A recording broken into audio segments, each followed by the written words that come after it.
알코올 중독, 도박 중독, 마약 중독, 인터넷 게임 중독까지 4대 중독을 말하고 있죠. 이것은 정부나 민간 통계 또는 정신병원 알코올 중독자 병상수나 주류 판매 통계 등을 몰라서 대충 잡은 것입니다.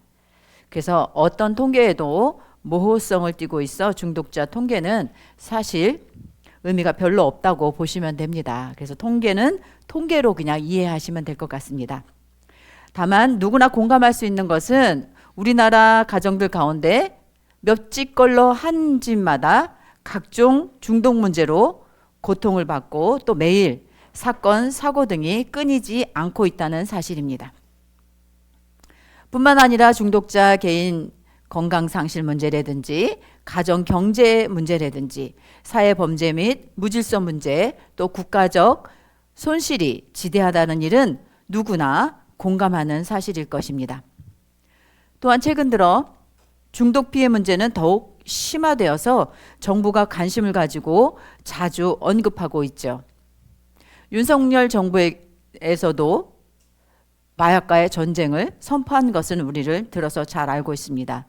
또한 민간단체 등이 각양 중독협회나 단체 등을 결성하고 검찰, 경찰 등이 중독 피해 유발자들을 또 집중 단속하고 처벌 수위를 강화하는 등 이를 뒷받침하는 정황들을 보게 됩니다.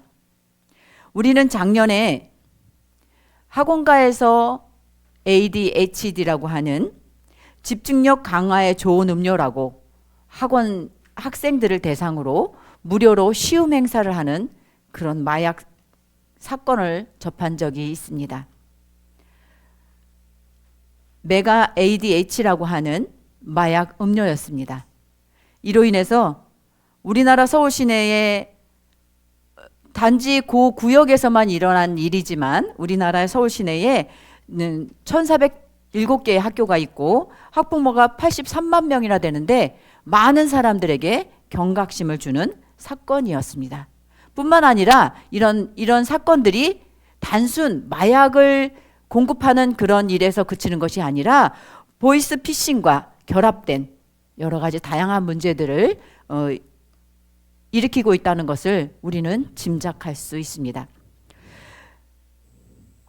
근대에 두드러진 중독 치료 방안으로 정신병원에 입원하는 경우, 약물 치료와 함께 심리 치료를 하는 경우, 또 영성 치료, 또 요가 치료, 내적 치료, 상담 치료 등이 참 유행하고 있습니다.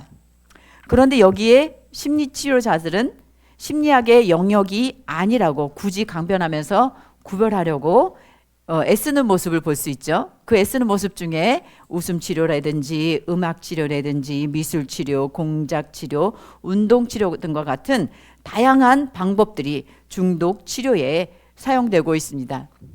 요즘 들어서는 또 뭐가 있죠? 동물 치료도 있고요. 또 뭐가 있죠? 원예 치료도 있습니다. 이렇게 다양한 문제 해결 방법들을 가지고 있지만 문제는 중증 중독자들이 줄어들고 있을까요? 아니면 점점 늘어나고 있을까요? 줄어들지 않고 있다는 데 문제가 있습니다.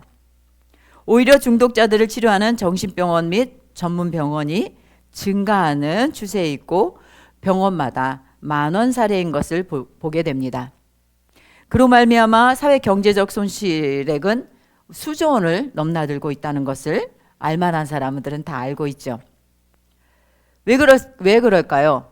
이 중독 사역을 30년이 넘게 다른 중독자들과 그 가족들을 대상으로 상담과 또 예방, 종교적 치유 사역을 해온 우리 실전 경험과 깨달음을 통해서 우리는 나름대로 전체 가족 단위로 다루어져야 할 중독 치료 문제를 지금까지는 중독자 개인에게 모든 초점을 맞추어 치료하려고 했던 것에서 오류를 발견하게 됩니다. 물론 이전에도 중독 가족에게 어느 정도 치료의 비중을 두었던 가족 치료의 대가 누가 있죠? 보엔입니다. 이런 분들이 있었고 또 보엔의 가족 치료 방법을 접목하여 한국 치료 사회에서 적용시키고자 하는 시도들이 계속되고 있었죠. 그리고 이미 개인주의와 핵가족이 정착된 서구의 가족관계에 입각하여 구축된 이 보헤네 가족치료가 어떤 우리 한국적 실정과는 좀 다르다는 얘기예요. 무슨 얘기냐면 우리 한국적 실정은 끈끈한 정으로 뭉쳐진 한국 가족관계 상황에 얼마만큼 유효하게 적용될 것인지 누구도 확증할 수 없다는 얘기예요. 또 실제로 보헤네 가족치료를 주장하는 사람들도 이 이론을 중독 현장에 실제 적용하여 치료 효과를 보았노라고 증거를 제시하는 사람을 찾기 힘든 상태라는 것입니다. 이외에도 뭐 다양한 가족치료 방안들이 많이 있겠죠. 그러나 이런 것들이 그저 이론적 소개에 그칠 뿐 다양한 중독자와 그 가족들을 중독에서 회복시키거나 중독과 관련된 문제에 치료시키는데 유효한 방법이었다는 그런 증거는 별로 없는 것을 볼 수 있습니다. 바로 이런 현실 가운데 부족하지만 저희들이 30년 넘는 세월 동안에 중독자들을 곁에서 보아오며 또 이후 그들과 그 가족들 치유에 전념해온 사람으로서 그 얻은 치료 회복 재활의 결과들을 알코올 중독 관련 독자들과 함께 나누고자 합니다. 그래서 이 장에서는 109페이지에 보시면 약물 중독자들의 가족들을 자세히 관찰해야 한다라고 표현이 돼 있죠. 세상에서는 이 가족들조차도 동반 의존이라고 하는 똑같은 환자 취급을 하고 있는 것을 볼 수 있습니다. 그러나 우리 성경적 상담을 하시는 전인화 상담을 하시는 이 AFPC 자격을 이제 취득하고자 하는 우리 저와 여러분들은 이제는 동반 의존이 아니라 동반 책임이라고 하는 그런 새로운 패러다임으로 바뀌어야 될 줄로 믿습니다. 왜 그래야 되냐 하면 첫째, 문제를 발생시키고 있는 당사자와 또 가족 전체를 대상으로 확대하여 관심을 가지고 상호 어떤 연관성이 영향을 주고 받는지에 대해서 비교적 정확하게 파악해야 합니다. 이때 문제 당사자, 그들에 대한 이 병적 현상에 대한 관찰도 세밀하게 파악되어야 하는 것은 물론 중요합니다. 둘째입니다.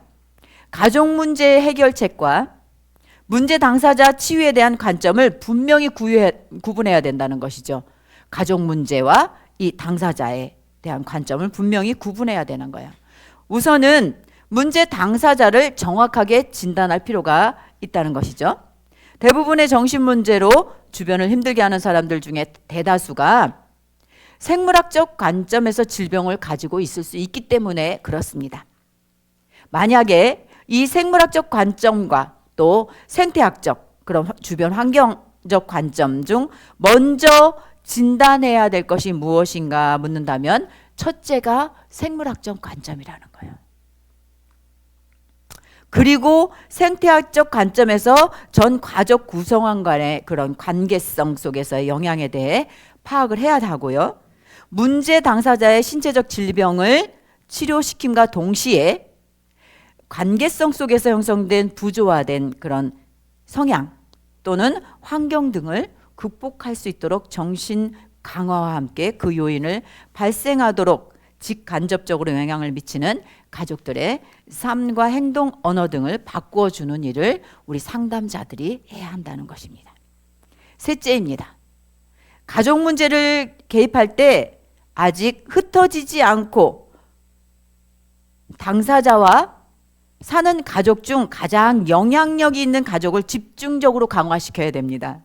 그래서 저희가 이제 상담 오시는 분들을 상담할 때에 상담 전화가 먼저 오잖아요. 그럼 이제 상담 전화하시는 분이 어떤 관계인지를 먼저 물어봐요.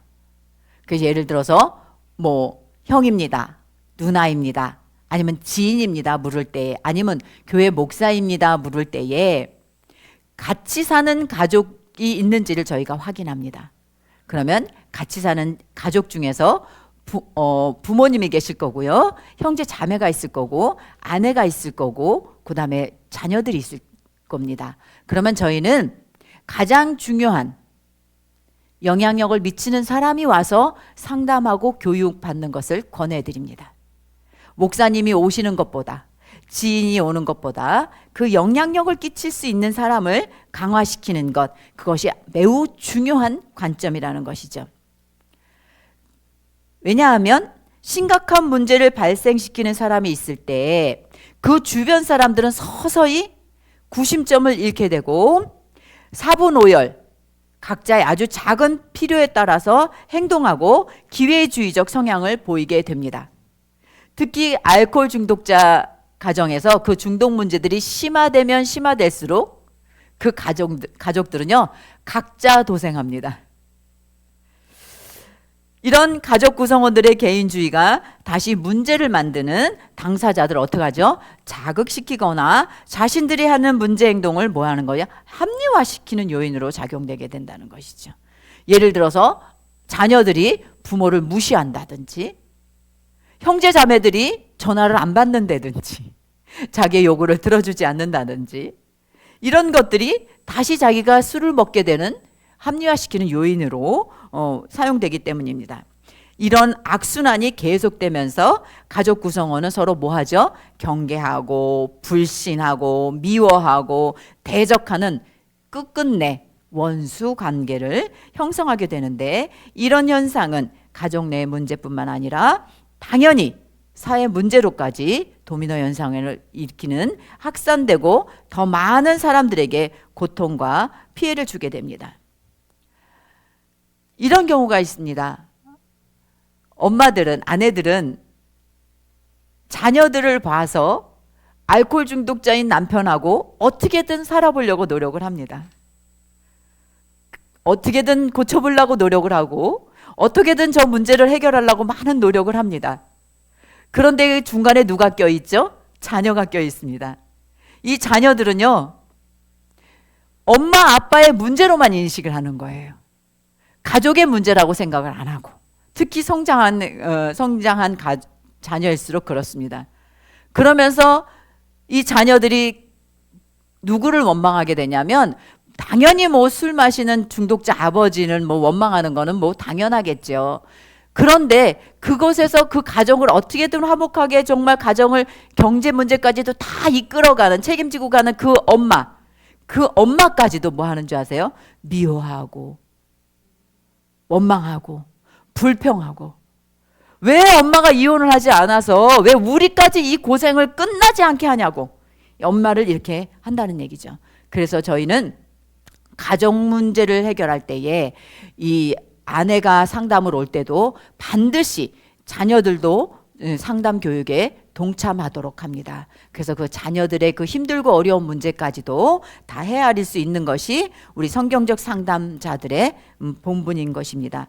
이런 전체적인 문제를 파악하고 해결해 준다는 자체가 사실은 이론에 불과하다고 생각하실 수도 있습니다. 하지만 현장에서 직접 이런 일들이 가능해지고 있는 것을 여러분들이 볼 수 있습니다. 넷째입니다. 가족 문제를 진단하고 해결해 주려고 하는 자가 분명히 무엇을 해야 되냐면, 검증된 사회적 윤리와 도덕적 기준이 확실하게 확립되어 있어야 된다는 것이죠.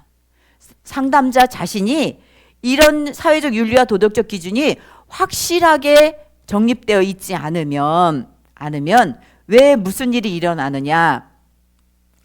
자기 자신의 잣대를 가지고 문제를 일으키는 자나 가족들을 획일적으로 평가하고 해결하라고 하는 그런 오류가 발생하기 때문에 그렇습니다. 여기서 중요한 것은 그 내담자의 눈높이에 맞춰서 가족 강화라고 하는 그런 방법을 사용해야 된다는 것이죠. 마치 이와 같습니다. 100개의 방에 100개의 열쇠가 필요하듯이 그 사람의 수준에 맞는 그런 접근을 해야 될 때에 먼저는 이 상담자가 정확한 사회적 윤리와 도덕적 기준이 확실하게 정립되어 있어서, 인격이 준비되어 있어서 그를 정말 상담 그 이상으로, 교육 그 이상으로 그 가족들 전체를 아우르는 그런 상담이 돼야 되는 것, 그것이 우리 중독 상담자들의 아주 분명한 가치여야 된다는 것입니다. 다섯째입니다. 가족 문제를 돕는 자는 개인들의 그 한 사람 한 사람들이 가족이 4명이 있을 때 그 가족이 집합체 이상이라고 하는 것을 분명하게 인식해야 한다는 것입니다. 그래서 그 이상, 그 가족의 그 이상을 문제 당사자와 그 가족들에게 확실히 찾아 주어야 된다는 것이죠. 한 사람 한 사람의 문제가 그 1+1이 2가 되는 것이 아니라 한 사람의 문제가 다른 가족들에게 무한한 문제들을 발생할 수 있다는 것. 그리고 가족은 한 사람이면 패하겠거니와 2사람이면 능히 다가나니 삼겹줄은 쉽게 끊어지지 않는다고 하는 성경 말씀에서처럼 정말 이 가족들의 그런 집합체가 2사람이 두 몫을 하는 것이 아니라 그 사람들의 시너지 효과로 인해서 더 많은 문제를 그 이상으로 해결할 수 있는 능력을 그들이 가지고 있다는 것.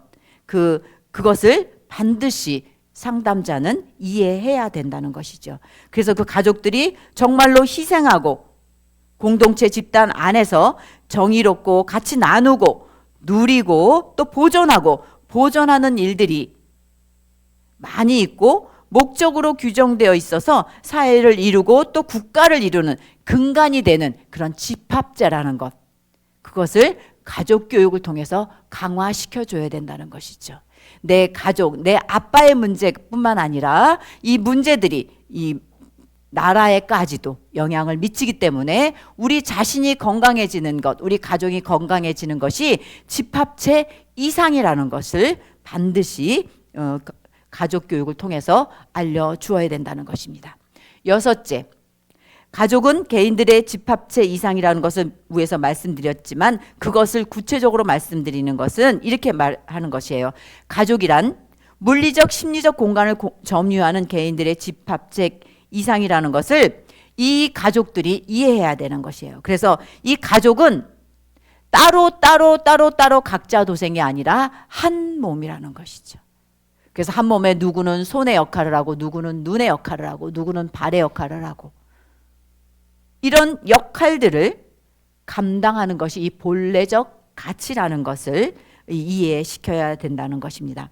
그래서 가족은 한 몸이라는 것에 초점을 맞추고 한 몸이 어떻게 이루어지고 구성되어 확산되어 가는가에 대해 논할 것이며 그 본래적 가치와 파생될 가치에 대해서 전개해야 할 것입니다.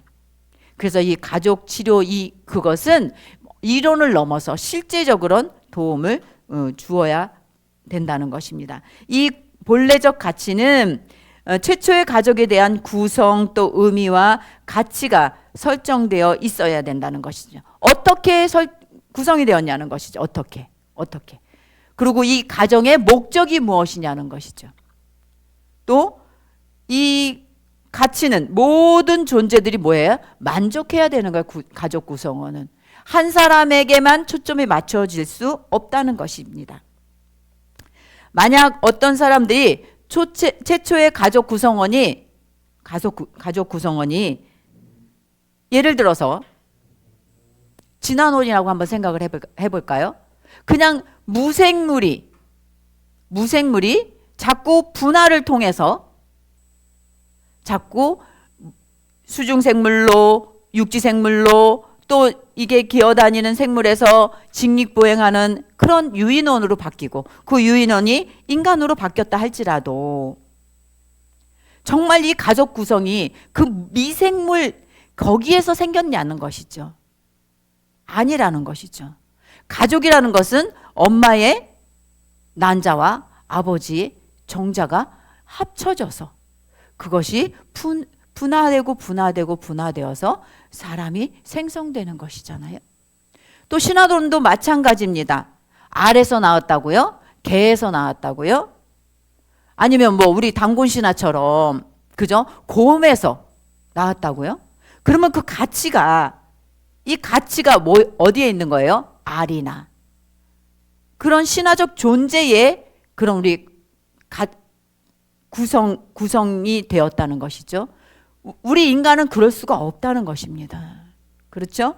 그래서 자녀들에게 이런 가치, 가정이 어떻게 구성이 되었는지 이런 가치를 명확하게 알려주어야 되는데, 세상에 딱 하나 가정의 시작과 구성과 목적과 가치를 분명하게 제시해 준 곳이 있다는 것이에요. 그것이 어디죠? 바로 기독교의 성경입니다.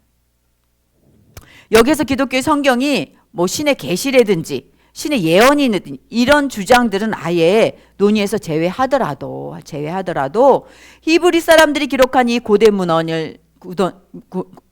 문헌이라고 치더라도 조금 더 공신력을 높이기 위해서 온갖 과학과 인문주의 학문 등에서 대성을 휩쓸다시피 한 그런 이스라엘 민족의 조상들인데, 이 히브리인들이, 그들은 이 진화론을 말하거나 신화론을 말하거나 어떤 길을 말하거나 불교 유교가 시작도 되기 전 가족의 시작과 또 의미와 가치에 대해서 문서에 확실하게 기록해 놓았다는 것이죠. 언제부터? 3,500년 전부터.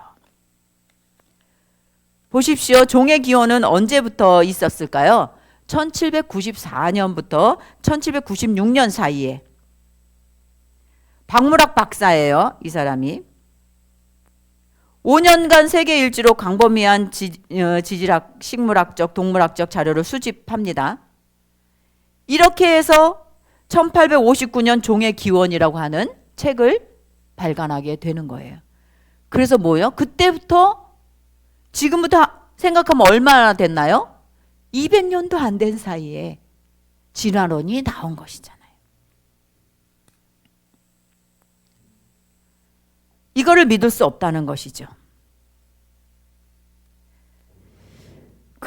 우리 성경에는 가족 발생이 있습니다. 아담과 하와가 성숙한 인간으로서 완전하게 창조된 그 인간이 가족을 구성한 것을 확실하게 기록해 둔 것을 볼 수 있습니다. 아담과 하와를 창조한 그 신은 너희가 살아가면서 가족이라는 개념을 터득해 가라고 하지 않았습니다. 창조 시에 이미 바로 가족이 무엇이고 또 왜 가족이 되어야 하는지, 가족이 되면 무엇을 가치로 누리게 되는지 명확하게 제시해 둔 것을 볼 수 있습니다. 첫째는 기독교에서 가족은 한 몸입니다. 이 최초의 가족들은 부부로 시작을 하고 부부의 핵심은 연합하여 한 몸이 된 것입니다. 이 한 몸 의식은 남편과 아내의 무평등성을 말합니다. 유교에서 말하는 남편은 하늘이고 여자는 땅, 이게 아닙니다. 사람의 몸은 무수한 기관과 세포와 장기들로 이루어져 있죠. 그것들 중 어느 하나가 소홀히 할 수 없는 매우 귀한 부분들입니다. 그래서 이 한몸 의식은 아주 중요하고, 두 번째 한몸 의식은 상호 지체 보호성입니다. 보완성. 눈은 혼자 독단적으로 보고 그것을 느끼는 것이 아니잖아요. 눈이 보았을 때는 눈이 보고 그것을 뇌로 느끼고, 그죠? 또 더 자세히 가기 위해서 온몸이 움직이기도 합니다. 발을 통해서. 이렇게 아주 상호 지체의 보완성이 한몸 의식입니다. 가족도 마찬가지입니다. 엄마, 아빠, 자녀들, 형제, 자매가 있지만 각자 도생이 아니라 상호 지체, 서로 가족들이 보완을 해야 된다는 것이죠. 아주 작은 미미한 일이라도 온몸의 상호 보완을 통해 이루어지는 것을 말합니다. 손이 해야 할 일들을 발이 돕고 발로 해야 할 일은 또 손으로 보완합니다. 손과 발이 일하기 위해서 입과 장이 보완해 주죠. 이 한몸 의식은 한 아픔입니다. 그래서 가족은 상호지체 보완성에서 그 아픔도 같이 느끼는 것이죠. 보세요. 손가락을 다쳤습니다. 그러면 요 손가락만 아픈가요? 아니죠. 온 몸이 다 느끼잖아요. 가시가 하나 박혀도 온몸으로 고통을 느끼잖아요. 처럼 한 몸은 한 아픔을 말합니다. 이 가족의 아픔도 이와 같이 한 몸 의식은 또한 한 영광입니다. 노래를 잘하여 칭찬을 받을 때 사람들은 뭐라고 얘기하죠? 아, 그 입 참 노래 잘하네 그럴까요? 아닙니다. 그 사람 참 노래 잘한다 이렇게 얘기하잖아요. 이와 같이 이 기독교는 한 몸 의식 가족 체계 절대로 각각일 수가 없게 되는 것입니다. 이렇게 한 몸 의식은 한 목적과 한 사명을 가지고 나아가는 것을 볼 수 있습니다. 농부가 농사를 짓고 수확할 때 수확에 대해 눈 따로 입 따로 손 따로 머리 따로 목적을 두고 가지 않잖아요. 그죠? 예, 온 몸이 오직 그 열매를 맺기 위해서 목적으로 일치하여 그 열매를 수확하기 위해 온 몸을 일치하여 움직이게 되는 것입니다. 이 한 몸 의식은 가족을 다스리는 한 감독자를 믿게 되는 것이죠. 그래서 앞에서 언급한 내용들은 기독교 사상이 아니더라도 어느 정도 알고 따를 수 있는 일들이 되겠습니다. 그래서 한 몸 의식은 부부 또는 가족의 평등성, 또 상호 보완성, 한 아픔과 한 영광, 또 한 목적과 한 사명을 수행함에 있어서 아주 초월적으로 이 절대자, 관리자를 두고 있다는 그 관리자, 감독자를 대단히 중요한 의미를 부여하게 됩니다. 이 초월적 절대자가 관리하고 자신의 일거수일투족을 감독하는 신적 존재를 믿지 않은 사람들도 어느 정도 자연 양심을 통해 어느 것이 옳은지 또 어느 것이 그른지 어떤 일 해야 하는지 말아야 하는지 이걸 알게 되겠죠. 그런데 그런 양심의 가책을 받으면서도 이 초월자의 감독을 받는다는 의식이 사실은 없습니다. 자연인들은. 그러나 그렇기 때문에 자신이 확정한 대로 행동을 하게 됐죠. 그런데 이때 자신이 최고의 결정권자로서 판단하기 때문에 언제나 자신이 좋은 대로 결정하고 실행하게 됩니다. 그것이 바로 지나온 역사책에서 보면 여러 가지 가족 문제의 발생 근원이 됩니다. 그래서 우리는 내가 최고의 결정권자가 아니라 내가 아닌 최고의 결정권자가 있기 때문에 그분의 뜻대로 의도대로 움직이는 것, 그것이 되는 것입니다. 어찌됐든 간에 이렇게 한 몸 의식을 가지고 우리 안에 가족은 그 개인들의 집합체 이상이라고 하는 그런 의미를 바로 해석할 수 있을 때 그 가족을 온전히 도와줄 수 있게 된다는 것입니다. 중독자 가족들의 현상입니다. 현상화가 어떻게 되냐면 첫째는 가정이 황폐화되면 사람들은 어떻게 되냐면 가족이 공동으로 대처하는 상황이 되기도 합니다. 그런데 그 다음에는 흩어지는 단계가 될 수도 있습니다. 그것이 더 심화되면 가정이 황폐화될 때 그것이 심화되면 가족들은 어떻게 된다고요? 단절되게 되는데 한번 구체적으로 한번 보시겠습니다. 중독자 가정들은 당연히 황폐화가 되겠죠. 113페이지 보시면. 그래서 알코올 또 약물 중독자가 있는 가정의 구성원들은 그들이 받는 엄청난 피해와 고통에 대해선 이미 널리 잘 알려져 있잖아요. 문제는 그 가족 구성원들의 한 사람의 피해가 개인적인 피해로 끝나는 것이 아니라 복합적인 형태로 나타나서 가정이 어떻게 된다고요? 파괴된다는 것이죠. 그것이 가정의 황폐화입니다. 이런 가정의 황폐화는 가시적으로 객관적으로 가정이 깨어지고 가족이 뿔뿔이 흩어지는 것만 말하는 것이 아닙니다. 다시 말하면 알코올, 약물 의존자 가족관계에 있어서 이혼을 하거나 가족이 뿔뿔이 흩어지는 경우도 있지만 겉으로 보이는 가족 구성은 그대로인데 이미 부부가 몇 년씩 또 각방을 쓰고 자식들은 더 이상 약물 중독자나 알코올 중독자 아버지를 아버지로 인정하지 않는 경우가 허다하기 때문입니다. 여러 가지 이유에 의해서 이런 일들이 일어나지요. 그러면 그 모든 일들을 봤을 때에 이 알코올 중독자 가정의 관계성을 연구해 보면 아까 말씀드린 대로 공동 대처하는 단계가 있을 수 있고요. 흩어지는 단계가 있을 수 있고 단절된 가족 관계가 있을 수 있는데 가족이 공동 대처하는 단계입니다. 한번 살펴보면 알코올 중독 문제가 서서히 드러나기 시작할 즈음에 특별한 예외가 없는 한 알코올 중독자로 말미암아 발생하는 다양한 문제들, 황당한 사건들에 대해서 뭐하죠? 가족들이 한마음으로 이렇게 대처하는 거예요. 예를 들어서 아빠가 술 문제로 인해서 직장을 못 나가요. 그러면 엄마는 술국을 끓여주고 또 회사에 전화해가지고 뭐 하죠? 저희 남편이 좀 어제 좀 뭐 무리를 했는지 오늘 좀 병이 나서 못 가는데 하고 전화도 해주기도 하고 또 교통사고를 내요. 음주운전으로.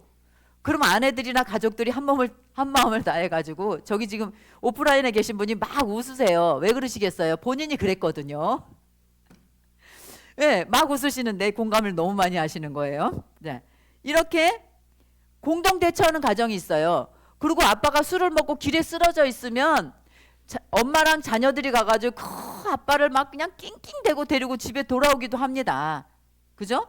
이렇게 공동 대처하는 경우가 있어요. 언제 그러냐? 그러나 문제와 고통의 횟수가 잦아지고 반복되는 가운데서 가족들의 마음이 어떻게 된다고요? 분열이 되기 시작하는 거예요. 그러면 책임을 전가하는 서로 너 때문에 그래, 아빠 때문에 그래, 엄마 때문에 엄마가 좀 잘해주지, 엄마가 좀 응? 아빠가 뭐라 그랬을 때 조금 잘 들어주지 참고 싸우지 말지 막 자녀들은 이러기도 하고 또 서로 서운해하고 원망하고 불평하고 분노하고 심지어 적대감, 공격성, 방관성, 회피 문제 등으로 온 가족 구성원이 모두가 뭘 해요? 상처를 입고 가슴에 구멍이 뚫리고 온 집안이 24시간 여러분 늘 24시간 어둡고 침울한 기운으로 가득하게 됩니다.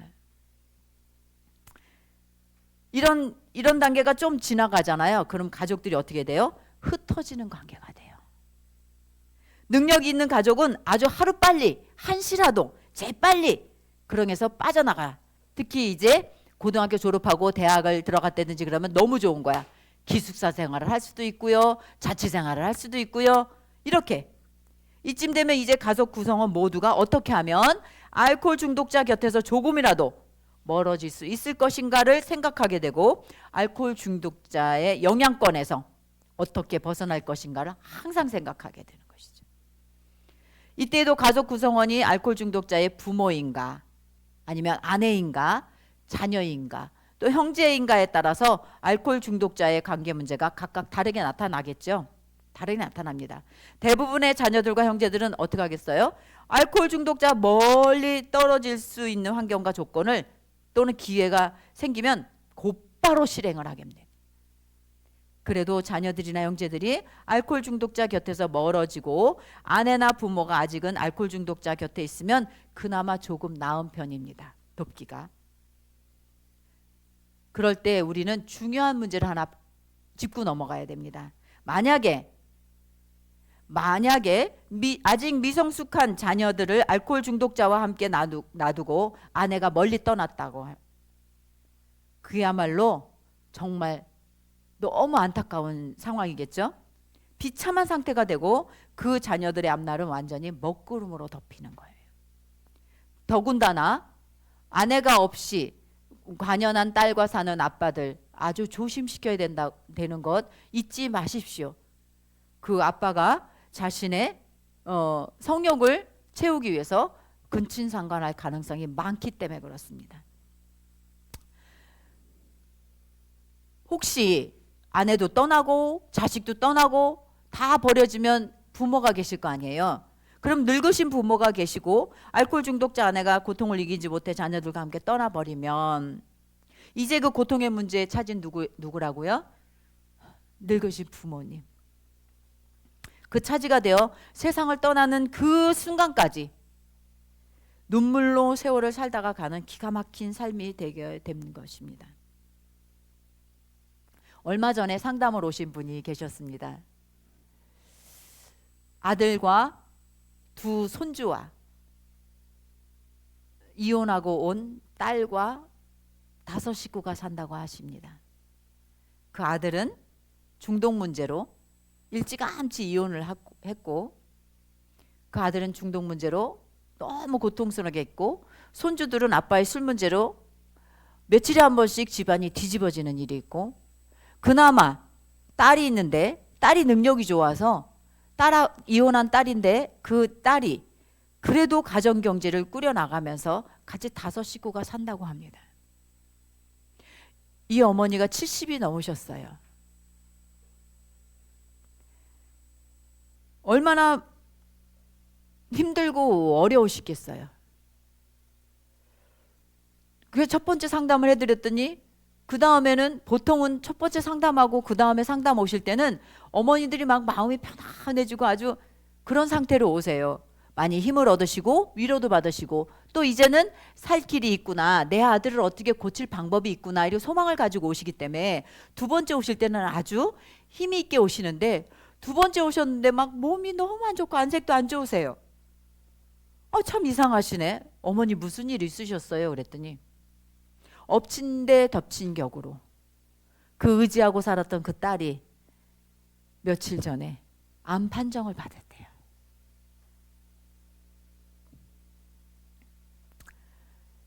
알코올 중독자인 아들, 아무 경제 능력도 없고 그 아들과 그 아들의 자녀 2, 손주 2, 그 데리고 그래도 힘을 얻고 사는 그 딸이 있었는데 그 딸마저 이제 암이 걸리고 나니까 이 어머니가 너무 힘드신 거예요. 이렇게 이 늙으신 부모가 그 중독인 그 자녀를 보살피는 것은요, 정말 우리가 말로 표현할 수 없는 그런 고통 가운데 있게 된다는 것이죠. 이렇게 뿔뿔이 흩어진 가족 중에 늙으신 부모들이 그 고통의 중심에 있다는 것, 우리가 명심해야 된다는 것이죠. 그러다 보니 가족들이 어떻게 된다고요? 단절을 해버립니다. 아버지가 알코올 중독자로 있어도 전화번호 바꾸고 이사해버리고 스팸 처리해놓고 그리고 자기들끼리의 삶만 사는 거예요. 심지어는 어떨 때까지요? 결혼식 때까지도. 결혼식이 돼도요, 그 아빠를 어떻게 하는 줄 아세요? 정신병원에 입원시켜놓고 결혼을 합니다. 그러고는 사돈댁에 뭐라고 하는지 아세요? 저희 남편이 아주 너무 아프셔가지고 병원에 입원해 계시기 때문에 못 나온다고. 어느 가정은요, 딸이 결혼을 했습니다. 사위가 장인어른이 알코올 중독자인 거를 결혼해서 10년이 넘도록 모르게 살아요. 완전히 철저히 차단시키고 삽니다. 그러니 사돈댁은 그걸 알까요? 절대 모르게 하고 살아요. 그러니 얼마나 서로 맨날 쪼마쪼마하고 그냥 불안불안하고 이러고 살겠어요. 이렇게 아주 단절된 가족관계가 형성이 된다는 것이죠. 물리적으로도 단절이 되고요, 심리적으로도 단절이 된다는 것이죠. 한번 흩어진 가족 구성원들은 알코올 중독자와 다시 관계를 가지려고 할까요, 안 할까요? 절대로 안 한다는 거예요. 이제 흩어져서 살면 편안한 것은 알고, 눈에서 안 보이면 소식을 안 들으면 좋고 편한 거예요. 왜? 더 이상 이 알코올 중독자가 고쳐질 가능성이 없기 때문에 그렇게 되는 것이죠. 그동안에 해볼 만큼 다 해봤다는 것이죠. 다시 관계를 가지려고 하지 않습니다. 오히려 중독자와 현재 같이 살고 있는 오히려 다른 가족까지 오히려 애써 외면하고 관계를 단절하려고 하는 경향에 있습니다. 어떤 경우든 이런 관계는 여기 말씀드린 것처럼 결혼식에도 아버지를 참여시키지 않는 그런 경우들이 있다는 것입니다.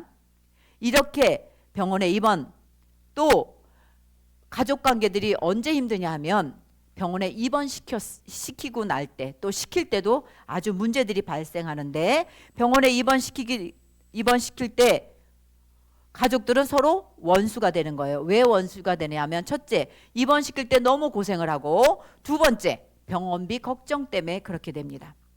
가족 구성원이 아직 모여 있을 때라도 알코올 중독자를 정신병원에 입원시키는 문제로 서로 어떻게 한다고요? 갈등을 겪게 된다는 것입니다. 특히 시댁 식구들과는 어마어마한 갈등 관계가 일어난다는 것이죠. 모두 같이 의논해서 알코올 중독자를 병원에 보내는 것이지만 알코올 중독자의 특성에 의해서 119를 불러 강제 입원을 시키는 경우가 많잖아요. 그러면 강제 입원하면 물리적인 어떤 힘에 의해서 가잖아요. 그럼 나중에 다른 가족들이 내가 묶여서 갔다든지 가서 무슨 인권적인 유린을 당했다든지 이런 얘기를 전해 듣잖아요. 그러면 그 전해 들은 사람은 팔이 안으로 굽는다고, 더 친한 더 끈끈한 혈연이 있는 경우에는 그것 때문에 서로 원수 관계가 된다는 것이죠. 이런 현상 때문에 정신병원에 입원시키는 문제만 해도 가족이 서로 알코올 중독자에게 강제로 입원시킨 사람으로 인식되는 것을 두려워해서 서로 회피하라고 해요. 처음에 한두 번은 도와주지만 나중에 서로 원망하니까 회피하는 경우가 있고, 설사 병원에 입원을 시켰다 해도 매월 들어가는 적잖은 병원비 문제로 온 가족이 갈등을 겪고 원망이 쌓이고 서로 공격적이 되고 좋은 관계가 단절 또는 2차, 3차적인 피해 현상이 벌어지게 됩니다. 바로 이런 정서적 환경적 요인들 때문에 알코올 중독자와 몇 년만 살아도 거의 모든 가족들이 정서적으로 생활적으로 건강적인 면에 있어서 알코올 중독자 못지않게 비정상적인 상태가 되는 것입니다. 그래서 정신의학적으로 또 심리학적으로 동반의존이라는 진단을 내리게 되는 것입니다. 이런 가족 간의 불화와 갈등, 고통의 문제들만 가지고도 이런 약물이나 알코올 중독은 꼭 뭐 해야 되는? 치유되어야 하고, 이 분야의 전문가들은 신실한 사명감을 가지고 그들을 도와야 된다는 것이, 그런 당위성이 우리에게 있습니다. 잠깐 쉬고 50분에 다시 시작을 하겠습니다.